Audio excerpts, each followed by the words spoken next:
And then there's this second order racism, right? That's systemic, that's existed in this country, right? That's defined the circumstances, the playing field, right? That the virus has spread across the country in, right? And so, Mayor Neal, you very wisely point out comorbidities and pre-existing conditions and the health status, right?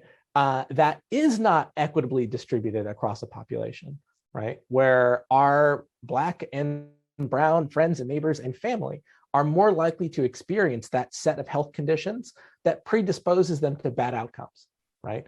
You layer on top of that the fact that our Black and our brown family, friends, and neighbors are less likely to have access to healthcare and the enabling resources to get good care when you need it.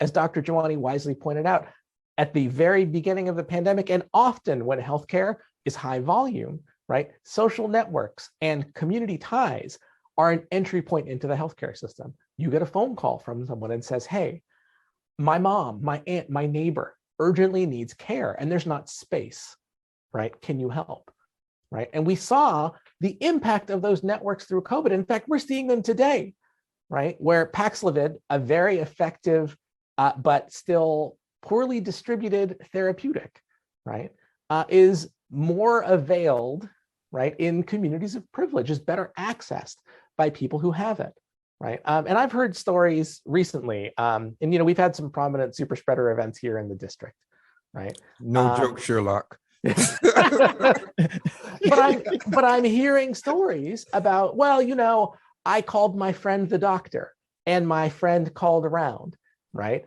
Or I knew someone who knew someone at a pharmacy, so I got my prescription, right? That's not how healthcare is supposed to work. But importantly, that's how healthcare has worked, right? Far, far preceding the pandemic, right? And so to bring it back to Mayor Dunn's point about racism, right? It's that ingrained and systemic racism that has wrought these health inequities that defined the playing field, right? And look, things weren't good before the pandemic, right?